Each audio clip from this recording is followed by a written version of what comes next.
1925년 생장지에 발표한 어촌은 시적인 문체와 어촌민의 삶을 매우 절제된 표현으로 그려내고 있는 역작입니다. 어촌, 특히 문체를 귀담아 들으시기를 권하면서 시작합니다.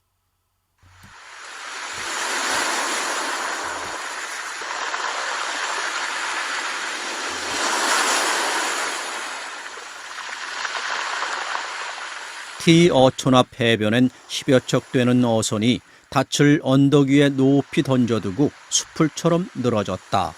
이 어선엔 고기 잡으러 앞바다 먼 곳을 향하여 나아가려고 만조를 기다리고 있다. 이 마을 바로 앞에 끝없이 보이는 황해는 봄날 아지랑이 속에서 깊이 잠든 것 같이 고요해 보였다. 다만 길게 보이는 백사장 위에서 꾸무럭거리는 사람들의 발자취 소리와 숲풀처럼 늘어선 어선 안에서 무엇이라 중얼대는 뱃사람의 말소리와 바위에 부딪혀 깨어지는 물결소리만이 봄날 황해에 고운한 졸음을 흔들어 깨우려는 듯이 시끄러울 뿐이었다. 어선 안에서 북소리가 둥둥 울려 나오더니 "물 들어온다!" 라고 외치는 소리가 길게 들리었다. 해변에 있던 여러 사람들은 모두 배 메인 물가로 바삐 모여들었다. 이 모여드는 사람 가운데는 어장 주인들도 있었다. 어물을 모욕하려는 상인들도 있었다.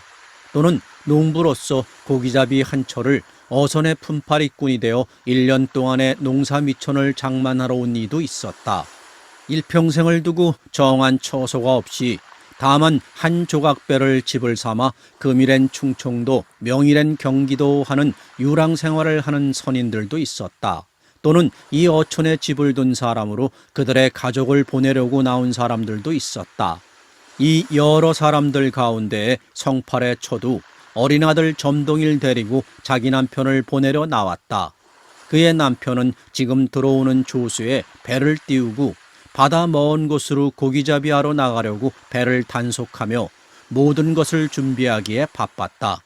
그의 처는 배 떠나려는 남편을 주려고 먹을 것을 싼 보퉁이를 한편 손에 들었다. 그것을 든 편 어깨는 아래로 축 늘어졌다. 아들 점동은 이 지방의 고유한 악센트로 "아바!" 라고 배를 향하여 불렀다. 이 부르는 소리가 끝나자 배 안에서 검붉은 남자 한 사람이 쑥 나왔다. 흰 수건으로 태머리를 하였다.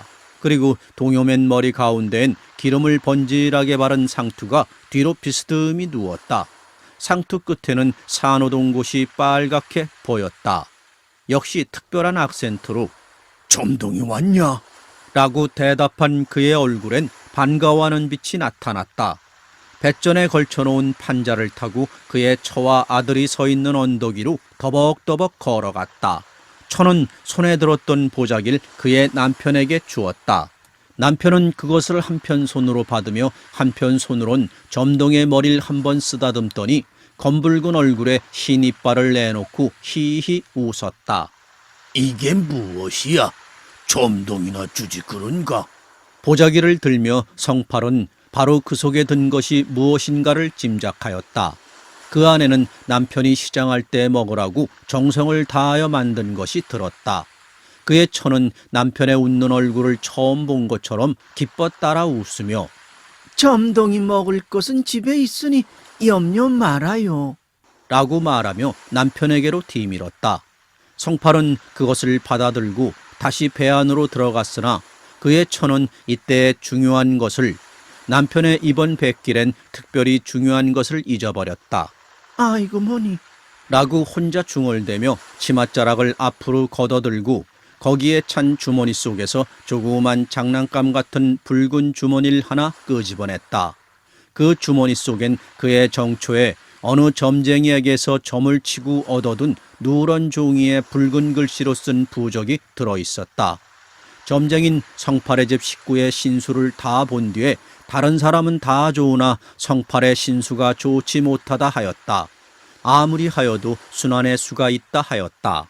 그리고 이 순환을 면하려면 용왕제를 거룩하게 지내어야 하겠다고 하였다. 처는 아무쪼록 점쟁이의 권한대로 용왕제를 지내려고 하였으나 성팔의 집엔 그러한 여유가 없었다. 천은 더욱 이것을 섭섭이 여겼다. 그리하여 간편한 방법으로 이 순환을 면하려 하는 것이 곧 백기를 떠날 때에 부적을 지니게 함이었다. 이 홍랑 속에 든 부적은 곧 성팔의 생명을 수호할 호신부였다. 천은 아들 점동을 불러 치마 안에 깊이 찼던 그것을 내주며 이것을 아빠 갖다 주어라. 하고 말을 일렀다. 점동은 그의 어머니 시키는 대로 붉은 주머니를 들고 부친에게로 갔다. 성팔은 아들이 준 것을 받아들고 배에 오르려던 발길을 다시 멈추고 자기 처를 돌아보며 물었다. 이것이 무엇인가? 천은 무엇이라 대답하여야 남편이 곧 알게 될까를 생각하는 것처럼 한참 동안이나 가만히 섰다가 답하기가 좀 거북한 빛으로 대답하였다. 그것 알아 못하게요. 암만 말고 잘 간수해요. 부적이니. 성팔은 그 주머니를 눈앞에다가 높직이 들고 쳐다보다가 내게 부적이 무슨 소용이 있어야지. 하고 말하곤 흰 이빨을 내놓고 다시 히히 웃었다. 웃는 얼굴은 먼 데서 보면 그것이 웃는 얼굴인지 우는 얼굴인지 알 수 없을 만큼 여러 가지 표정이 나타났다. 그는 들고 보던 주머니를 다시 저고리끈에 메어 차고 굽어다 보았다. 옷고름에 찬 붉은 주머니가 그에게도 부조화해 보였던지 그는 소리를 높여 크게 웃었다. 어느덧 조수는 성팔에 탄 배 밑으로 기어들었다. 다시 배와 언덕 사이까지 점령하였다. 성팔과 그 처와 아들과의 사이에는 물이 가로막혔다. 조수가 사뿐사뿐 조그마한 발자취 소리를 내고 들어올 때마다 그들 사이는 멀어졌다.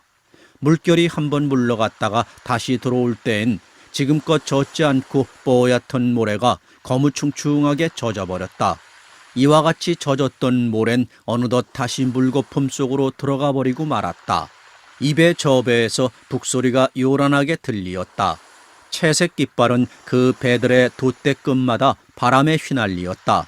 배는 삐걱삐걱 움직이는 소리가 들리더니 물결을 헤치는 노젓는 소리가 들리며 벌써 바닷가에서 멀어지기 시작하였다. 어선들은 다시 돛을 달고 기름을 끼얹은 듯한 봄바다 위로 달아나 버렸다. 흰 모래가 덮인 바닷가 언덕으로 한 걸음 한 걸음씩 사뿐사뿐 기어 올라가던 조수도 봄날의 기나긴 해가 황해의 수평선 저편에 가까이 내려갈 때엔 육지에 대한 모든 동경을 다 버린 것처럼 한 걸음 두 걸음 옛터를 찾아 다시 물러갔다. 물러가는 물결은 자기의 존재란 것을 이 바닷가에서 이 육지 위에 표시하려는 것처럼 물거품과 해초 조각을 바닷가 흰모래 위에 남겨두고 갔다. 이것은 흡사 그것을 말하는 듯하였다. 물결에 젖고 흩어진 모래가 다시 말라서 제자리에 놓이기도 전에 따뜻한 기임을 한없이 줄 듯한 태양은 어느 동안에 검붉은 운하만을 수평선상에 남겨두고 서쪽 나라로 돌아가 버렸다. 태양이 그 열렬한 자태를 수평선 위에 감추자 티촌 앞바다에는 물결이 일기 시작하였다. 동편 하늘로부터 어두움과 함께 이 마을을 찾아온 구름대는 바다와 마을을 싸가지고 어느 먼 나라로 가려는 것처럼 마을의 뒷산 봉우리에서 해면을 향하여 나직하게 날아 퍼졌다. 또 바람이 일기 시작하였다. 마을 주위에 우뚝우뚝 서 있던 나무들은 흔들리었다. 낮은 가지는 땅에 키스할 듯이 나부끼었다. 바닷가의 바위 낭떠러지에 부딪히는 파도 소리는 더욱 높았다. 하늘이 울었다. 한 방울, 두 방울 비가 떨어졌다. 어느덧 소낙비로 변하였다. 그리고 비에 젖었다. 바람과 물결의 휘파람 소리에 쌓였다. 어두움과 구름과 비바람은 이 마을을 정복하여 완전히 점령하였다. 파도와 비바람의 부르짖음과 속삭임이 마치 이 마을의 모든 생명을 저주하는 소리처럼 들리었다. 모든 생명은 이 마을의 모든 사람은 이 저주에 몸을 떨었다. 그들은 바다에 거친 바람, 성난 파도 가운데에 자기의 가족을 보낸 젊은 아내, 늙은 어버이, 어린 아이들이었다. 성팔의 집도 이 저주에 빠지지 않았다. 공포와 불안에 떨고 있는 집의 하나였다. 그 처는 어린 점동과 단둘이 앉아서 그날 낮이 조금 늦었을 때에 바다로 외로이 떠나간 남편의 신상을 적이 걱정하였다. 점동은 어머니의 걱정에 쌓인 얼굴을 유심히 바라보더니 물었다. 엄마, 왜 이렇게 바람이 분다오? 어머닌 아들의 이런 묻는 말에 어느 아픈 상처를 주물린 것처럼 깜짝 놀라는 빛으로 대답하였다. 하느님 좋아하니까 별 수 있느냐? 이렇게 바람이 불어도 아바배는 괜찮을까? 괜찮지 어째?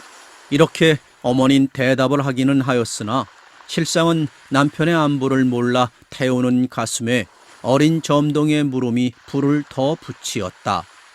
날이 언제나 들까? 그야 알 수 있나 하느님의 하시는 일이라. 그렇지만 내일쯤은 개겠지.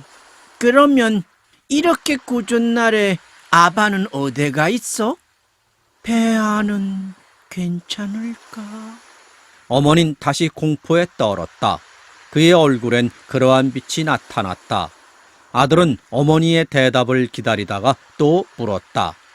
아바 탄배는 지금 어디에 있을꼬? 글쎄, 어디에 있는지 알 수가 없다. 어느 섬으로나 들어갔으면 하겠다마는. 그는 어느 곳으로든지 무사히 피난하기를 마음으로 빌었다. 아들은 이러한 바람에 배가 부서지는 일이 있는 것을 잘 알았다. 엄마, 아바배는 세 배니까 요까지 바라면 암시랑 찬겠지? 벌써 아버지의 생사가 배의 운명과 함께 될 것을 알았다. 그리하여 어린 그도 그 불안을 스스로 위로하고자 하여 이러한 말을 한 것이었다. 성팔의 처는 밤이 깊을수록 공포의 날카로운 화살이 불안에 타는 자기 가슴에 꽂히는 듯한 아픔을 느끼었다. 너는 잠이나 자려무나. 아들에게 자라고 권하였다. 잠 안 와. 아바배는 세 배지? 라고 또 물었다. 배는 세 배지만은. 어머닌 이와 같이 중얼대다시피 힘없이 대답하였다.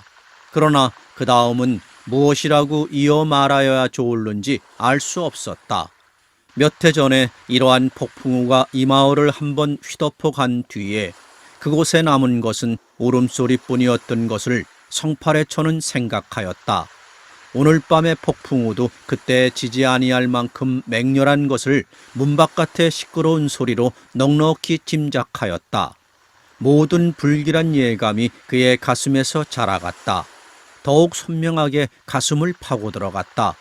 이러한 상서롭지 못한 모든 생각을 하지 않으리라고 하였다. 그리고 남편의 새로운 배가 다시 무사히 앞바다에 떠들어오리라고 하였다. 그러나 생각하면 생각할수록 남편이 탄 배가 다시 떠들어온다는 것은 그에게는 꿈에나 볼 수 있는 어떠한 기적을 바라는 듯한 느낌이 있었다. 더욱이 어린 아들이 부친의 안부를 걱정하는 질문에 그의 폐장을 꿰어가며 스스로 위로한다는 것은 그에게 지금까지 한 번도 경험한 일이 없는 스스로 속임이었던 것이다. 그는 마음이 미칠 듯하였다. 생각나는 그대로 하면 그는 그 자리에서 몸을 일으켜 사나운 비를 무릅쓰고 또 굳센 바람을 헤치고 다시 성낸 파도 위에 떠서 어두운 가운데로 남편의 배를 찾아가고 싶었다.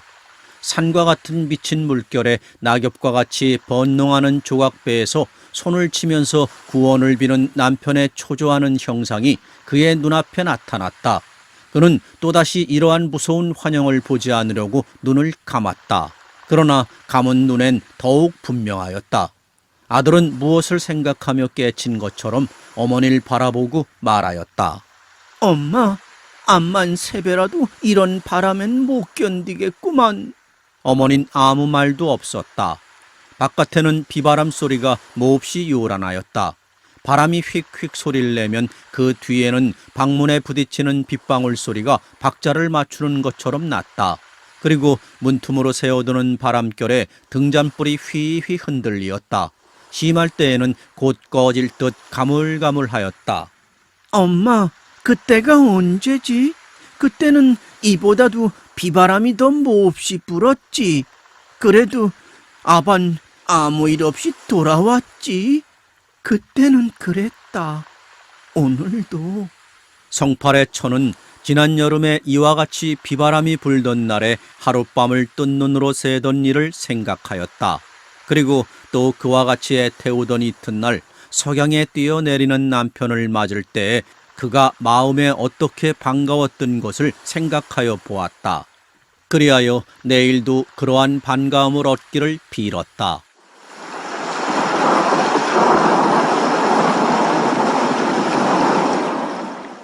비바람 소리는 갈수록 더욱 높아갔다.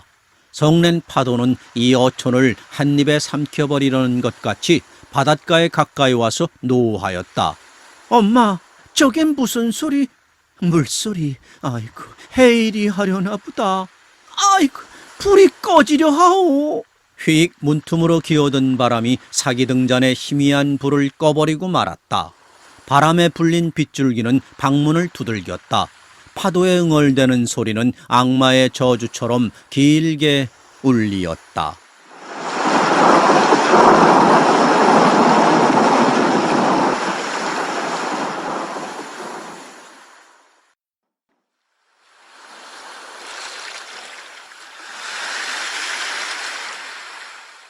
이튿날 석양엔 해가 비추고 바람이 잤다. 비바람이 어촌의 모든 오해를 하룻밤 동안에 다 씻어간 것 같이 들과 집과 바닷가 모래까지 더욱 깨끗하여 보였다. 뒷산은 청초한 얼굴을 공중에 반드시 들고 황해의 저편을 바라보는 듯하였다. 다만 아직도 안정되지 못한 이 바다의 파도만이 그 전날 밤에 폭풍우가 거쳐간 자취를 말할 뿐이었다. 그러나 언제든지 앞바다에 멀리 보이는 도출단 배들은 하나도 보이지 않았다. 아직도 노함이 덜 풀어진 물결만이 높았다 낮았다 할 뿐이었다. 마을 사람들의 수심스러운 얼굴이 바닷가에 끊임없이 나타날 뿐이었다. 그들은 전날에 떠나간 배가 돌아오기를 기다리었다. 그러나 돌아오는 배는 하나도 없었다. 하루를 더 기다려도 없었다. 이틀을 기다려도 없었다. 그들은 벌써 나아간 배가 돌아오는 것을 기적으로 여기게 되었다. 그러한 바람에 나아간 배가 무사히 마을로 돌아온 적이 적었었다. 그들은 그것을 알면서도 갯가에 나와 기다리기를 말지 않는 터였다.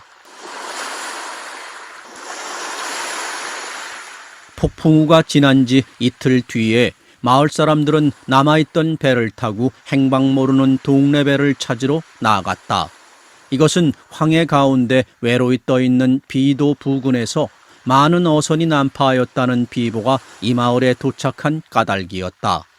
이 비보가 마을에 전달하게 되매 인류의 소망을 갖고 있던 티촌에 가족을 내보낸 집집에서는 울음소리가 낭자하였다. 온 마을에 수심의 아문이 덮이었다. 웃는 얼굴을 지닌 사람은 거의 볼 수가 없었다. 그리고 서로 인사하는 말은 배의 소식을 들었느냐는 것이었다. 그러나 물론 들었다는 사람은 하나도 없었다. 온 마을 사람들은 행방이 불명된 배를 찾으러 내보낸 뒤에 바닷가에 나와서 그 배가 돌아오기를 기다리었다. 들어온 조수가 아직 물러가기 전인 그날 석양에 앞바다의 두어 척 어선이 아마암이 보였다. 이 배의 그림자를 바라본 마을 사람들은 그 배의 한 줄기의 희망의 줄을 멀리 던지고 그것이 가까이 오기만을 기다리었다. 기다리는 그들의 마음은 불에 넣은 가죽처럼 죄어들면서도 몸은 얼음 섞인 물을 끼얹은 듯이 걷잡을 수 없이 떨리었다. 한 줄기의 희망이 시선과 함께 모여든 그 배가 앞 갯벌 가까이 들어옴에 따라 그들 희망의 줄은 날카로운 칼을 휘둘러 베이는 듯이 끊어져 버리기 시작하였다. 그 배는 폭풍우가 불어가기 전에 고기잡이하러 나간 배들이 아니었다. 저것은 우리 배가 아닌가만. 이라고 말하는 것은 어머니를 따라 나와 돌아오는 배를 기다리던 점동이었다. 그 어머닌 그렇다. 우리 배는 세 배인데. 라고 힘없이 대답하였다. 이와 같은 대화가 점동이 모자 사이뿐만 아니라 거기에 모인 여러 사람 가운데 거의 한결같이 있었다. 배는 바닷가에 닿았다. 여러 사람들은 배를 향하여 모여들었다. 배는 배 밑으로 주르륵 모래를 긁는 소리를 내고는 무슨 비장한 보고나 할 것 같이 언덕 위에 닻을 던지고 우뚝 섰다. 배 안에서 다만 물에서 건진 시체 5, 6개가 누워있을 뿐이었다. 뱃사람들은 뱃머리로 높이 올라서서 그 시체의 가족 이름을 불렀다. 그 가족들은 그 배로 들어갔다. 배 안에서는 울음소리가 처량하게 울리었다. 이름을 미친 듯이 부르며 허허 웃음소리조차 섞인 울음소리가 들리었다. 다른 사람들 가운데에는 이 울고불고할 행복조차 얻지 못함을 원망하는 듯한 얼굴로 초연히 돌아가는 이도 있었다. 얼마 뒤에 그 시체는 바닷가 모래 언덕 위로 옮기었다. 그러나 물에 빠진 시체인 그 사람들이 생명이 붙어 있어서 노도광풍과 싸울 때 무엇을 생각함이든지 그 시체들은 서로 손과 손을 생선 엮듯이 단단히 메었다. 이 손과 손을 서로 묶은 것은 마을 여러 사람들에게는 해석하기 어려운 한 수수께끼였었다. 물론 시체를 수용하러 나간 마을 사람들이 묶은 것은 아니었다. 그들은 물에서 건진 그대로 배에 싣고 돌아온 것이었다. 그들이 난파를 각오하고 생명이 떠난 시체로 마을에 돌아갈 것으로 스스로 절망할 때 뒷날 시체 찾는 사람들의 수고를 덜기 위하여 또는 한 배에서 최후의 운명을 같이하였다는 것을 표하기 위하여 손과 손을 단단히 맨 것이었다.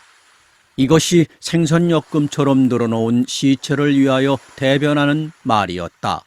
이 시체들은 집으로 돌아갈 권리조차 생명이 떠나는 동시에 잃어버리었다. 그 바닷가에서 밤을 지내게 되었다. 이것은 남아있는 가족의 행복을 위함이었다. 다시 그러한 저주에 걸리지 않기를 바람이었다. 시체가 놓인 바닷가에서 거화는 바다 물결에 길게 비치었다. 물결이 움직일 때마다 불빛이 바다 위에 뛰놀았다.